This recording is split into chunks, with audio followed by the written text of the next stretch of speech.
자, 반갑습니다. 여러분들 어서 오세요. 자, 오늘은 2월 13일 월요일. 자, 오늘 종목은 지금 우리 시장이 인공지능 쪽으로 너무 쏠려 있기 때문에 그 후속 업종을 한번 보자. 이게 오늘 방송의 주제가 되겠습니다. 제가 예전에 이제 기술주를 막 추천드렸을 때가 작년 12월 달이었고, 그 당시 목표가 10에서 20% 정도 이렇게 다양한 종목들을 드렸었는데 다 적중을 했어요. 뭐 거의 다 기술주는 다 올라간 것 같아요. 다른 종목 안 간 건 있는데 리오프닝 같은 건 안 가는데 기술주는 다 갔어요. 다 올라서 이제는 지금 준비해서 앞으로 10, 20% 이상을 보는 종목들을 보려고 합니다. 그래서 이제 그 중에 하나가 저는 이제 리오프닝이라고 보는데, 요즘 이제 보면은 우리나라에 영향을 많이 미치는 국가가 총 두 국가가 있죠. 한국에 영향을 많이 미치는. 하나는 미국, 하나는 중국. 이 두 나라가 우리나라에 영향을 많이 미치는데, 최근에는 미국이 우리한테 영향을 상당히 많이 미치고 있어요. 미국에서 우리나라에 미치는 영향이 금리. 이번에 그 미국 CPI 나온다 그래가지고, CPI 언제 나옵니까? 내일 발렌타인데이 밤 10시 반에 나와요. 그러니까 이게 잘못 나오면은 분위기 좋다가 갑자기 큰일 날 수도 있어요. 그래서 지금 미국의 금리, 그리고 미국의 CPI 이런 것들이 우리나라한테 영향을 많이 미치고 있어요. 왜냐하면 한국 주식 거래하는데 재료가 미국에서 나와요. 우리는 한국에서 투자하고 있는데, 그래서 미국 영향을 많이 받고 있다. 이런 것들이 우리가 이제 미국한테서 받는 영향들이에요. 그리고 최근에 인공지능 열풍도 미국에서 나오는 이제 오픈 AI와 구글과 마이크로소프트의 그 챗봇 경쟁 때문에 우리나라 AI 열풍이 또 생긴 거잖아요. 그러니까 미국발 이슈는 이런 것들이 우리한테 영향을 주고 있어요. 그리고 중국에서 받는 영향은 나쁜 거는 사드, 그리고 사드 보복 우리, 좋은 거는 한알령 해제, 그리고 최근에 리오프닝, 이런 것들이 우리가 중국한테서 받는 영향들이에요. 근데 우리나라는 역사적으로 미국의 영향을 많이 받는 나라인데 중국의 영향을 또 무시할 수가 없어요. 그러니까 우리나라는 이런 것 같아요. 안 좋은 거는 미국한테서 많이 받는 편이고 좋은 거는 중국한테서 많이 받는 것 같아요. 이건 뭐 제 개인적인 생각이니까 틀릴 수도 있습니다. 제 체감으로 항상 그래요. 왜냐면 뭐 중국 경기가 폭락했다 그래서 우리나라까지 같이 폭락하는 경우는 의외로 잘 없어요. 근데 미국이 뭐가 안 좋다 그러면 우리나라는 일단 무조건 같이 빠집니다. 근데 중국이 뭐가 안 좋다 그래서 뭐 아시아 증시가 잠깐 휘청하는 경우는 있는데, 뭐 홍콩, 대만 같은 나라가 좀 무너지더라도 한국한테 직접적으로 막 그렇게 되진 않아요. 그러니까 우리나라는 지금 미국과 중국이 어떤 중간에 끼어 있어서 이 두 나라와 관계를 잘 유지해야 되는 그런 나라예요, 한국은. 그래서 이제 미국의 영향과 중국의 영향을 이제 다 같이 동시에 받고 있는 나라예요. 그래서 주기적으로 한쪽으로는 미국의 영향을 받으면서 테마가 막 형성되고, 또 다른 쪽에서 중국 이슈가 나오고, 이렇게 막 계속 왔다 갔다 하는 게 우리나라 증시란 말이죠. 그래서 저는 최근에 미국 재료 때문에 AI 열풍이 한번 있었고, 실제 미국에서 주가가 5배 올라가는 인공지능 테마 없습니다. 한국에만 존재하고 있어요. 정말 신기하게도. 그러니까 이거는 말 그대로 열풍이죠. 다르게 표현하면 거품인 거고. 그래서 아까 방송에서도 인공지능이나 AI 관련주는 단타로는 정말 좋고, 내일도 분명히 단타할 거리는 있겠지만 이제는 보내줄 만한 테마인 것 같다. 저의 방송 스타일 아시죠? 저는 한 템포 먼저 드리기 때문에. 과거에는 물론 너무 일찍 드려가지고 우리 회원님들의 또 질타를 받았던 적도 있습니다. 제가 주가가 3배가 올랐는데 그걸 제가 1년 전에 드렸어요. 얼마나 이제 잘못한 겁니까? 저는 선취하는 방송이기 때문에 이번에도 제가 이미 올라간 종목들은 뭐 단타로는 저는 내일 할 수도 있어요. 그렇지만 이 방송에서는 좀 길게 보는 종목들로 저는 리오프닝을 오늘 가져왔는데, 오늘 종목 다들 잘 모르시는 것 같아요. 아까 보니까. 오늘의 종목 먼저 공개를 하자면은 오늘의 종목은 세중이라는 종목이에요. 세중은 예전에 사명이 이 세중이 아니었습니다. 예전에 세중나무 여행인가 아마 그랬었어요. 원래 예전 그 사명이 세중나무 아마 이거일 거예요. 그랬는데 요게 2011년도에 사명을 바뀌었어요. 그때 사명을 바뀌어가지고 지금 세중이라는 이름으로 그렇게 이제 유지를 하고 있습니다. 뭐 그때 이제 예전에 압수수색도 당하고, 그때 이제 이명박 대통령 시절이었었는데 그 다음이었나? 11년도니까 박근혜 대통령 시절이었구나. 아무튼 이제 그때쯤에 한참이 뭐 테마로 엮였던 적도 있었었는데, 쉽게 말해 여행사예요. 그래서 여행 관련주로 보시면 되겠고, 여행 관련주는 요즘 이제 리오프닝 관련주로 보시면 되죠. 그래서 여행 관련해서 요즘 저가 항공사들이 많이 오르고 있어요. LCC가 최근에 이제 일본 여행이 핫하다 보니까 일본 여행 가는 뭐 진에어부터 해서 에어부산, 제주항공, 티웨이 등등등 많이 올랐어요. 네, 바닥에서. 그리고 저도 이제 참 좋은 여행을 들여가지고 뭐 단기 수익을 좀 누렸었죠, 우리가. 그리고 노랑풍선도 있고 레드캡도 있고 하나투어, 오두투어, 롯데 뭐 관광개발 뭐 관련주가 너무 많아요. 근데 일단 지금은 항공 쪽이 먼저 시세가 나고 있어요. 그래서 이제 이쪽 리오프닝 쪽은 장기 우상향이라고 봐야 돼요. 요즘 여러분 하루에 코로나 확진자 몇 명 나오는지 아시나요, 혹시? 잘 모르시죠? 요즘에도 확진자 그 공시가 계속 나오고 있는데 아무도 관심을 갖지 않아요. 물론 얼마 안 나옵니다. 한 뭐 10,000명, 좀 많이 나오면 10,000명이고 적게 나오면 몇천 명대가 계속 나오고 있어요. 확진자 계속 나오고 있지만 아무도 관심 갖고 있지 않다. 그래서 리오프닝으로 가는 거는 이미 그 지난달에 실내 마스크 해제가 나오고 나서부터는 사실상 진행 중이라고 봐야 돼요. 근데 관련주가 너무 많잖아요. 그래서 이제 오늘 준비한 세종이라는 종목을 한번 분석을 한번 해보려고 해요. 원래 이 종목을 제가 예전에 리오프닝으로 드렸을 때, 그러니까 다른 종목 리오프닝 드렸을 때 차트가 바닥에 있는 거 보면서 아, 이것도 그냥 바닥을 만들고 있는 종목이구나라고 생각을 하고 있었어요. 근데 얼마 전에 그러니까 요까지 봤을 때는 그냥 다른 리오프닝주랑 비슷해요. 그죠? 확진자가 좀 적죠? 요까지 봤을 때는 다른 리오프닝 주식이랑 되게 비슷해요. 뭐 최근 들었던 이제 휴림네트웍스 이런 거 있죠? 이것도 괜찮아요. 나쁘지 않아요. 휴림네트웍스. 이것도 리오프닝 관련주로 이제 보고 있는데 뭐 모드투어도 그렇고 요즘 리오프닝 관련주가 조금 가는 것도 있고 못 가는 것도 있고 그렇지만 대체로 분위기는 좋아요. 자, 근데 아까 이제 세종 같은 경우는 분위기가 살살 올라오는 가운데 갑자기 지난주에 목요일 날 그때 이제 AI 챗봇 관련주로 엮이면서 테마의 재료가 좀 바뀌어 버렸어요. 어떤 뉴스가 나왔냐면 마이크로소프트가 챗 GPT보다 더 뛰어난 AI 검색 엔진을 공개했다라고 해가지고 세종은 마이크로소프트 관련주로 올라간 거예요. 그럼 어떻게 세종이 마이크로소프트랑 연결이 되냐? 여행사 아니야? 그죠? 어떻게 연결이 됐냐면 이 세종의 자회사가 있어요. 세종의 계열사인 세종 클라우드가 있는데 이 회사랑 메가존 클라우드라는 회사랑 같이 합작사를 세웠대요. 그래서 메가존 클라우드가 무슨 회사냐면 클라우드 전문 인력을 2,250명을 보유한 국내 1위 클라우드 관리 서비스 제공사라 그래가지고 이 회사가 아마존이랑 마이크로소프트 같은 이런 클라우드 회사들이랑 같이 이제 제휴를 맺고 클라우드 서비스를 제공하고 있다고 합니다. 그래서 이 메가존 클라우드와 세종은 마이크로소프트 애저 클라우드 시장 확대에 협력할 예정이다 라고 해가지고 이 세종이 여행사 테마였었지만 최근에 갑작스럽게 마이크로소프트 관련주로 엮이게 됐어요. 그럼 최근에 마이크로소프트의 주가는 어떻게 가고 있을까? 이렇게 생겼죠? 바닥에서 조금 올라가다가 약간 좀 정체 구간이긴 해요. 그래서 저는 마이크로소프트가 뭐 여기서 무너질 것 같지는 않고 좀 횡보하는 순간들도 있을 것 같고 조금 질질 끌 것 같다는 생각이 드는데 요 마이크로소프트랑 관련된 주식으로 보시면 돼요. 그래서 요즘 오픈 AI의 챗봇, 챗 GPT가 굉장히 좀 이슈가 되고 있는데 그 챗 GPT의 기술도 사실 마이크로소프트의 기술이 들어가 있다고 해요. 거기에 MS가 더 투자한 것도 있고 그래서 이제 얽히고 설켜 있는 그런 상황이죠. 그래서 뭐 깊이 들어갈 필요는 없어요. 왜 지금 깊이 들어가시면 안 되냐면 이미 이 인공지능이라는 테마 자체가 거의 이제 끝물에 가깝기 때문에 지금 깊이 들어가가지고 분석해봤자 볼만한 종목은 거의 없어요. 뭐 바닥에 있는 종목들을 지금 들어간다? 그럴 수도 있죠. 할 수도 있지만 이미 할 만한 종목들은 이미 다 올랐어요.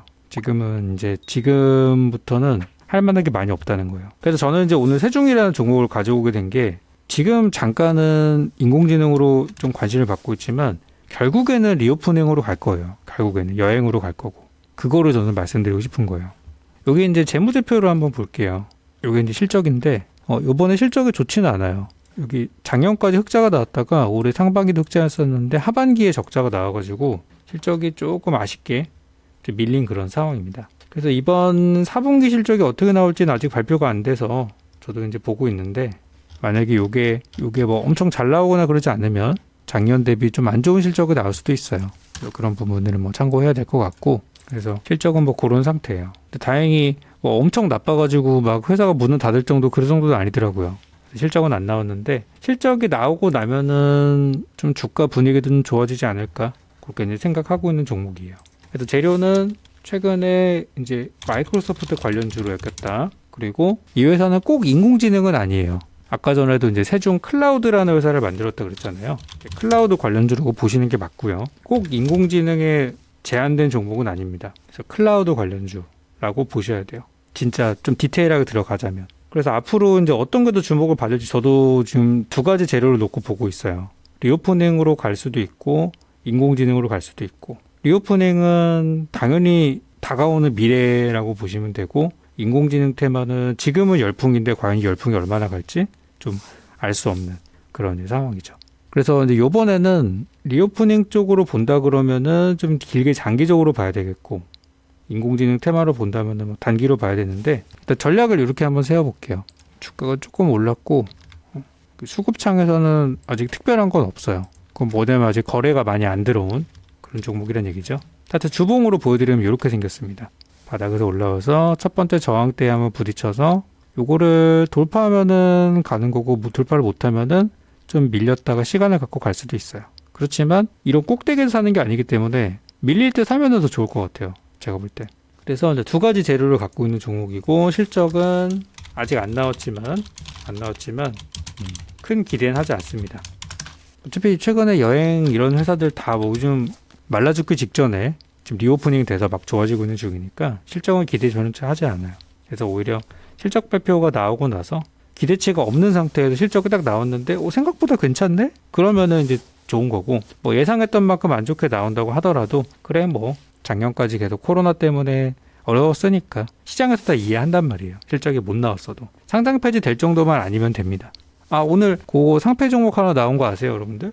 드디어 나오기 시작합니다. 코스온이라는 종목이 상장 적격성 실질 심사 사유가 발생했다고 합니다. 이미 코스온은 거래 정지 상태죠. 지금 벌써 하나씩 나오기 시작해요, 이제. DSNL이라는 회사도 있는데 얘네도 지금 상장 적격성 실질 심사 사유가 발생됐다고 합니다. 그러니까 정확하게는 이제 심사를 들어가서 거기에서 문제가 생기면 상장 폐지가 되는 건데 이미 그 첫 단계로 들어간 거예요, 코스온이. 이런 종목들이 많아질 거예요. 왜냐면 신규 상장 기업이 많았기 때문에 다 퇴출되는 기업도 많습니다. 아무튼 실적을 이제 보셔야 되는 시기예요, 지금은. 세종은 제가 방송에서 목표가 10% 드렸어요. 내일장 시가가 어떻게 될지는 알 수는 없지만 시간의 거래에서는 별로 반응이 없었고요. 지금 매물대를 최근에 도달했다는 걸로 봤을 때 조금 밀릴 수도 있어요. 그래서 항상 제 전략은 비슷해요. 내일장 시가 이하로 분할 매도를 하시고, 오늘 방송에서는 공개되지 않았었지만 제 이제 전략은 이렇게 드릴 거예요. 떨어지면 매수, 목표가는 3,500원 잡고 손절가는 2,900원 잡을 거예요. 그러니까 대충 10% 정도 목표를 잡고 있는 건데, 근데 보시면 제가 보는 차트로는 한 밀리더라도 3,000원 정도까지 밀릴 것 같아요. 그러니까 지금 3,200원 정도인데 3,000원 정도까지 밀렸다가 그쯤에서 버티고 좀 올라가는 그림이 나올 것 같아서 떨어지는 걸 잡으라고 그냥 말씀드린 거예요. 그리고 위쪽으로 3,500원 정도면은 딱 매물대가 지나가는 구간이에요. 최근에 올라가려다 넘어가지 못했던. 그래서 떨어지는 거 받아서 10% 수익 구간 이렇게 이제 해볼 생각이에요. 근데 만약에 이번에 이 회사가 인공지능으로 엮이든 또는 리오프닝으로 엮이든 뭔가 잘 돼가지고 주가가 막 날라갔다. 그러면은 분위기가 또 달라질 수 있겠죠. 그러면은 3,500원이 아니라 뭐 4,000원 이상까지도 볼 수 있어요. 4,000원이라고 해봤자 작년에 그 러시아 전쟁 터지기 전에 딱 그 정도 수준이에요. 그래서 길게 보면은 이제 그 정도까지 볼 수 있어요. 그 앞으로 이 회사가 그러면 여행이랑 인공지능이랑 이렇게 볼 수 있는 회사인가? 그거 말고 재료가 또 없나? 아니에요. 요거 하나 더 보도록 하겠습니다. 요거는 지난 기사긴 한데 좀 상당히 흥미로운 기사예요. 보시면 여행사 세종이 유통이랑 콘텐츠 사업을 한다는 얘기가 재작년에 한번 있었어요. 그러니까 주주총회를 통해서 새로운 사업 목적을 추가를 했는데 코로나로 인해서 지난해 어쩌고저쩌고 좀 악화가 되었다. 그래서 운송과 물류를 중단하고 유통과 콘텐츠 사업을 추가하는 새로운 걸 하기로 했다. 오, 그래? 그러면은 이 콘텐츠 사업을 뭐 어떻게 하는 걸까? 현재 주력 사업은 어떤 여행 사업이에요. 그리고 기업 간의 단체 연수나 단체 관광. 특히 이제 얘네가 삼성이랑 연관이 많이 돼 있었다고 하더라고요, 옛날에. 그래서 돈이 안 되는 사업들을 2021년도, 19년도 막 다 정리했대요. 다 정리해가지고 현재 지금 뭐 사상 최대 위기를 맞이했다고 했는데 소프트웨어 자회사 때문에 흑자를 유지했대요. 아까 전에 얘기했던 그 세종 클라우드 뭐 이런 회사들이겠죠. 그래서 이제 2년 전에 신사업들을 준비를 했기 때문에 지금 갑자기 막 새롭게 하는 게 아니라 이전부터 준비를 해왔던 사업이에요. 그래서 앞으로 이제 유통이랑 콘텐츠 사업들이 이게 잘 된다고 한다면 충분히 기대 이상으로 올라갔을 거라고 생각해요. 근데 아직은 콘텐츠 쪽으로 뭘 하고 있는지 제가 확인된 건 없어서 그쪽은 더 얘기를 할 수는 없겠고, 요즘에 콘텐츠나 드라마 또 영화 이런 거 잘 나가잖아요. 또 그런 내용들 하나 추가가 될 수 있어요. 나중에 또 재료가 나오면은 그거는 말씀드리도록 하겠습니다. 아무튼 그런 회사라고 보시면 되겠습니다. 그래서 가격 전략은 다시 한번 이렇게 설명드리면은 이렇게 잡아드릴 거니까, 요즘에 제가 드리는 종목들의 두 자릿수까지는 한번 가더라고요. 그래서 오늘 종목과 오늘 제가 설명드릴 내용들은 좀 많이 요약해서 설명을 드렸고, 나중에 수요일날 공개 방송을 또 하죠. 제가 수요일날 방송에서 조금 더 디테일하게. 그래서 오늘의 종목은 리오프닝이자 기술주 테마가 엮여있는 세 종이 되겠습니다. 여기 이제 질문하신 게 정방에서 날마다 단타하냐고 질문하셨어요. 요즘 하고 있습니다.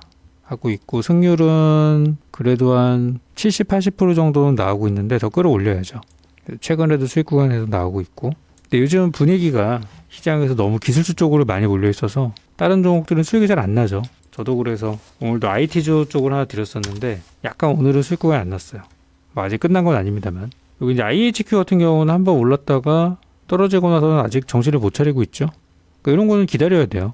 저 같은 경우는 좀 바닥이 어느 정도 나오고 나서 다시 한번 공략을 하는 편인데, 지금은 딱히 이거다는 게 없잖아요. 현재까지 특별한 게 없다 보니까 좀 기다리고 있는 중이에요. 예전에는 뭐 손절가는 지났으니까 그러면은 이제 저점에서 물타기도 해야 되고 하는데 기다렸다 사는 거예요. 아마 제가 말씀을 드리는 순간이 있겠죠. 때가 되면.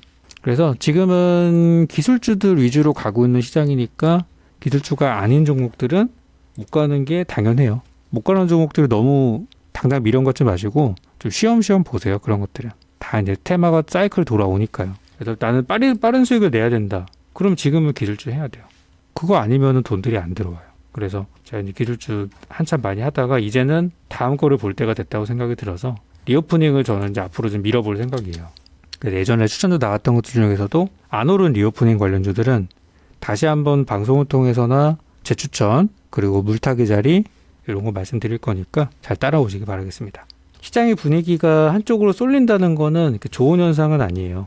그게 전형적인 약세장의 특징이거든요. 아직 우리 시장은 완전히 시장이 막 상승으로 돌아선 건 아니고 돌아섰다가 말았다가 좀 애매한 그런 장세예요. 그러니까 이런 걸 보통 우리가 횡보장이라고 얘기를 많이 하죠. 한동안 이런 좀 재미없는 장이 될 수 있으니까 마음에 각오하시고 대비할 수 있는 종목들을 제가 하나씩 드릴 겁니다. 그리고 드릴 때마다 단기, 장기 전략을 따로 이렇게 드릴 거예요. 그래서 완전히 여러분 생각하시는 단타는 저희 이제 정방에서 아침 개장 직전에 드리는 종목으로 이제 하고 있고, 이렇게 이제 저녁 방송에서 좀 우리 여유 있을 때 우리 직장인 분들 막 숨가쁘게 단타하는 거 나는 못한다. 아침에 바쁜데 어떻게 합니까? 그러신 분들은 제가 저녁 방송에서 드리는 종목을 잘 보세요. 특히 2대1 방송에서 나가는 거는 약간 스윙으로. 그렇다고 목표가를 제가 막 2, 3% 드리는 게 아니라 한 10%씩 드리잖아요. 넉넉하게 드리니까 10% 올라가는데 여러분이 5% 수익 내는 건 쉽겠죠. 지금 은행에 1년 갖다 놓으면 5% 주잖아요. 우리는 그거 1, 2주면 뽑는단 말이에요. 그 이상. 그래서 한 10% 정도 드리고 있으니까 한번 잘 공략해 보시기 바랍니다. 그리고 지난주에 제가 드렸던 게 세코닉스라는 종목 하나 있었죠. 괜찮더라고요. 지금 주가는 좀 음봉 떨어지고 있지만 저는 나쁘지 않다고 봐요. 요즘 메타버스 쪽이나 이쪽 괜찮아요. 그래서 이것도 이제 기술주 중에서 아직 오르지 않은 메타버스 장비주, 최근 주가 거의 코로나 수준 부분까지 내려왔다가 올라가는 모습들, 이런 건 좀 좋다고 봐요. 그래서 저희 정혜원 방송에서도 지금 메타버스 관련주 엄청 모으고 있거든요. 그래서 기술주는 계속 가겠지만 인공지능보다는 슬슬 이제 갈아탈 생각을 좀 해야 됩니다. 단기 투자하시는 분들은요. 자, 그래서 오늘 방송은 여기까지 하고 마무리할게요. 오늘 내용 다 잘 들으셨죠? 오늘 종목 공개했고 전략 드렸고, 시장이 앞으로 좀 휘청하거나 그럴 수 있을 때 사 모을 만한 종목들, 그리고 인공지능 다음으로 예상되는 테마는 리오프닝 쪽에서 나올 가능성이 굉장히 크다. 최근에 국민연금이 매집하는 종목 뭔지 아세요? 그거 아까 기사 나온 거 보니까 국민연금 매집하는 종목이 편의점 주식, LCC 주식, 그리고 삼양 같은 불닭볶음면 관련 주식, 이런 걸 하고 있대요. 생각해보니까 저도 이쪽에 돈을 많이 쓰고 있더라고요. 편의점 자주 가죠? 여행 가려고 저도 생각하고 있죠? 그렇더라고요. 불닭볶음면 제가 안 좋아해요. 이거는 제 스타일은 아니에요. 근데 최근에 편의점을 가보니까 불닭볶음면이 종류가 되게 많아졌어요. 막 까르보나라 불닭볶음면도 있고요. 막 크림 들어간 것도 있고요. 이게 뭐냐면 잘 팔리니까 하는 거거든요. 국민연금이 저런 거 사고 있대요. 지금 시장에서 사람들이 관심 갖고 있는 인공지능 사고 있지 않아요. 근데 국민연금 수익률이 여러분보다 좋을까 나쁠까? 훨씬 좋죠. 그래서 이런 것들도 좀 볼만한 내용 같아요. 저는 좀 이렇게 위험하지 않은 그런 종목들을 보시는 분들은 이런 종목들도 한번 보시면 어떨까 그런 생각이 듭니다. 자, 그럼 오늘 방송은 여기까지입니다. 인지 컨트롤스 지난주에 드렸는데 지금 뭐 벌써 뭐 변화 없잖아요. 그죠? 저번에 드렸던 전략 변화 하나도 없습니다. 그대로 가져가시면 돼요. 저는 주가 한 20% 이상 빠지기 전까지는 그대로 전략 유지하는 편이니까 그때 매수가 매도가 다 드렸잖아요. 기억하신다면 그대로 하시면 되겠습니다. 네, 그럼 오늘 방송은 여기서 마치고요. 다음 수요일 날 장중 방송 하니까 장중 공개 방송 있으니까 못다한 이야기는 그때 하도록 하겠습니다.